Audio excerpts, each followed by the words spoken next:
Well, good morning and thank you very much for joining us. I am Yuri Folari. Labor matters because the president was meeting with labor all in a bid to, avert the protest. People shouldn't call it a strike, I have heard when I was speaking with some labor officials. But so the protest, the president met with the leadership of TUC and NLC to see if we could avert the protest scheduled for today. And, well, signals are a bit confusing. I'm not too sure where exactly we are. When you look at, on the one hand, we got a release that the protest has been done away with, one way or the other. But then again, when you look at the newspapers, it's not as clear-cut as all of that. We'll try and find out exactly where we are. But the one thing that is sure is that the president did meet with the leadership of Labour and TUC. What is the result of all of that? Well, interested parties are using differing language. So let me quickly introduce our guests today. Deputy General Secretary NLC, Comrade Ismail Bello, is in the studio with me here. Good morning to you, Comrade. Good morning, Uncle Falari. Good morning, Nigerian. To have you. And in Abuja, Mr. Ni Akinshiju, a veteran journalist, writer, policy analyst. Good morning to you, Mr. Akinshiju. Good morning to you, sir. Good morning, Nigerians. It is our pleasure. Okay, let me start off with the difficult one. Comrade, you are Deputy General Secretary of NLC. Yes. Has the protest now been suspended? Well, as we are here, the National Executive Council meeting is holding in Abuja right away. Okay. All the affiliates of Congress are attending that meeting. All the state councils who took part in yesterday's protests across the country are attending. So it is that meeting that we take the feedback from our leaders about the engagement with Mr. President yesterday. And hopefully we'll be able to make a pronouncement after that meeting. Okay, there's a lot of political speak in there, and I think this is because this is at such a high level that one has to be careful, but because you didn't say what I had expected to hear, which would have matched with the release we got from the federal government, one, bearing the name of Dele Alake, special advisor to the president, on information and all of that, saying that the protest had been called off. But then the newspapers this morning are saying that... I think there's a difference when you make a commitment that, because our leaders, the leadership of Congress and TUC released a statement yesterday, and I'll just give you a snippet of that statement, that the discussion with Mr. President was a bit fruitful to the extent that there's a clear framework for continued engagement with government. Okay. That was a very positive outcome of that meeting. Indeed. The second one is Mr. President's assurance that the Port Harcourt refinery will be fixed before the end of December. That's a very positive outcome of that engagement. And that the wage review would take immediate priority. As Mr. President stated in his broadcast. He reaffirmed that to our leadership yesterday. And then to develop a quick roadmap for CNG, which is an alternative to the very expensive petrol. So on the strength of this, I think our leadership... It's a matter of process, due process. Exactly. The meeting is going on. If I'm not in the studio, I was part of that meeting until I walked into the studio. People are around the country, those that can attend physically and those... Exactly. Our colleagues are in Abuja. I joined from Lagos by Zoom. I have to leave the Zoom meeting to be in the studio. So to give us this positive news. Exactly. That so all other things being equal, yes, with this good feedback from Mr. President, it's just a matter of presenting this to the House to say this is what commitment we got from Mr. President and colleagues. Let's sheath your swords. Let's move.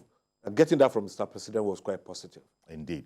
Well, Mr. Akinshiju, cheering news, I would say, but one of my concerns, Mr. Akinshiju, was that the positive tone of a statement that was seen yesterday, albeit I don't know where the typographical error came from, The statement was yesterday, but it was dated 3rd of August.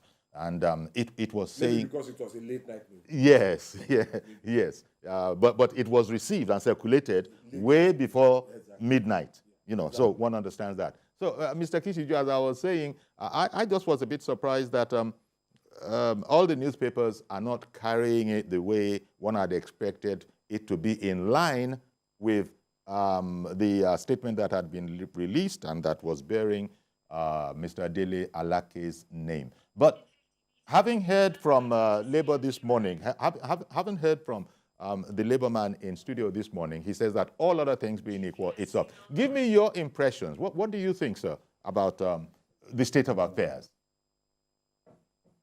Thank you very much. I don't actually understand Labour's agenda, but from the submission of the comrade in the studio, that they have now decided to adopt peaceful negotiation and dialogue, I believe that is the way forward, because the circumstances do not inform a need for any aggravated standoff between Labour and the federal government. As far as I'm concerned, the federal government had acted in good faith.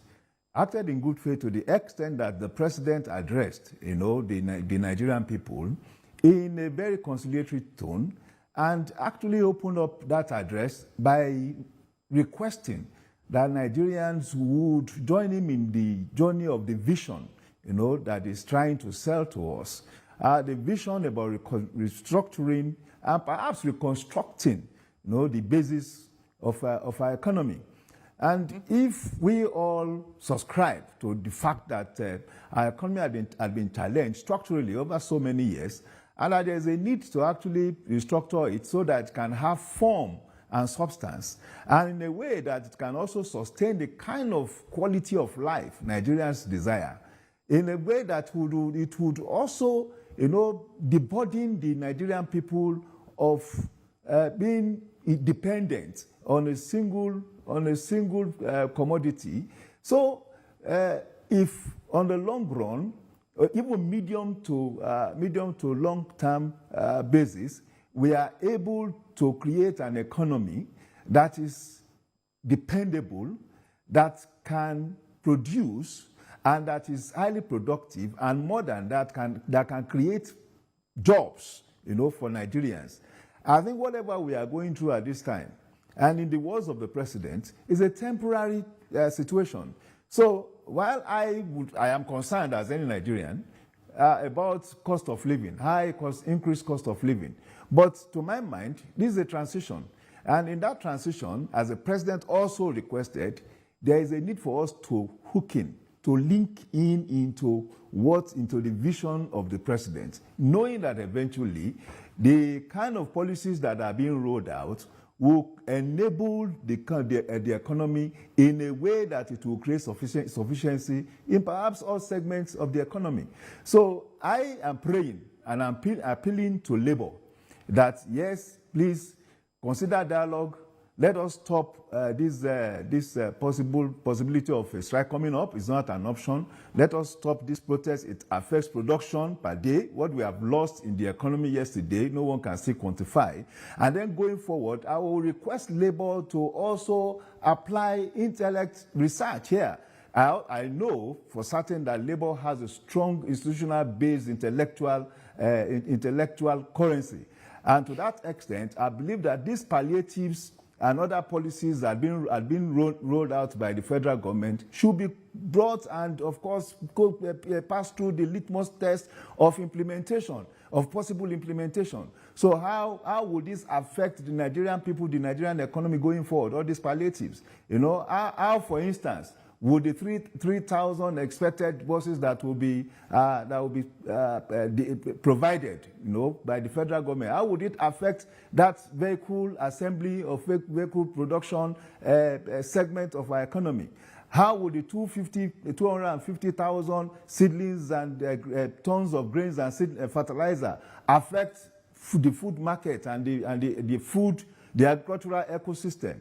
These are intellectual research-based, positions that we would expect from from labor, not only to enlighten us, but to also persuade us that we have a labor movement that is not just about, engaging, but actually constructively engaging. Indeed, indeed. Well, thank you very much. I don't know where I'm going to take it off in terms of the input that he has made. No matter what happens, dialogue is key in our situation. And Labour had initiated the process of dialogue well ahead before now. But unfortunately, we were not making progress. There was no serious commitment on the part of those who are representing government to live up to some of the initial understanding that was struck on June 5. Okay. And that led on June 5. But the president's broadcast of 2 days ago must have wiped the slate clean. The president can give a broad policy direction, but people must sit down to work out the nitty-gritty of a policy direction. But the president's speech was pretty much, it encompassed everything Labour had he said the broad policy direction. But you need, like he said, you need to see it. How do you deal with mass transit in a manner that the impact will be felt deeply in the economy? How do you deal with the question of education? Was quite reassuring that as quickly as possible, we're going to set the template for conversion of vehicles to CNG, which is far cheaper. Okay. Immediately, we're going to set up the template for review of wages. Immediately, we are going to do this, we are going to do that. So, and that gave our leadership the confidence to call the meeting that they have called today, to be able to report back and say, no, let's return back to negotiation. We have the assurance from Mr. President, and we can deal with all these issues. And we are prepared for discussion and for dialogue. Indeed. So, as you said, all other things being equal, because you said it was a result of the fruitful meeting with the president that led Labour to set up this meeting. It was actually an emergency meeting. And the National Executive... Emergency National Executive Council meeting. To repart the meeting and the engagement with Mr. President yesterday, and then to set the tone for productive dialogue. Productive dialogue. Effectively, protest over, dialogue continue. Sure. That's the way it's going to be. Because when the president assumed office on May 29, he said subsidy is gone. Between May 29 and now, it's over 2 months. You live in Lagos, you can imagine the debilitating impact of these policies on very ordinary Nigerians, commuting to work, cost of food items, and all of that. So the implication is very hard on the people. And so we need to move very quickly to consummate some of these ideas that are put on the table. Dayo in Ikorodu, good morning to you, sir. Good morning. How are you, Mr. Yomi? Yes. Please go ahead now. Thank you for calling in. Yes. With what? We can't hear. We can't hear. I'm sorry. There's no mistake. We can't hear what you're saying. All these things should have been put to rest. But the problem, is that with the present government, looking at it, there is this trust deficit. Can you hear me? Yes, we can hear you now. There is this trust deficit. And that is why every government, I'm not talking of Tinubu administration, I'm talking of the present government, talk is cheap. They will tell them everything that will make labor go back to their trenches. Do they actually walk the talk? That's the problem, the trust deficit. Otherwise, the broadcast of Mr. President is enough to allay the fear of labor. When they are talking of a Port Harcourt refinery, that's what Mr. President promised them before the end of December. And we actually know it's going to be ready by that time. That is the fear. And all these things they are saying, all these conversations, are we actually sure that towards the end of the time, something will not happen again, and then they will push it to look at Dangote refinery. When it was being,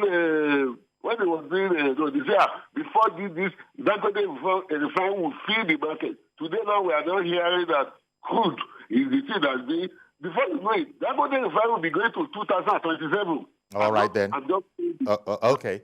Thank you very much for calling in. The main point there being that ordinarily the president's broadcast had addressed all on, all that Labour's concerns, but you've also commented on that.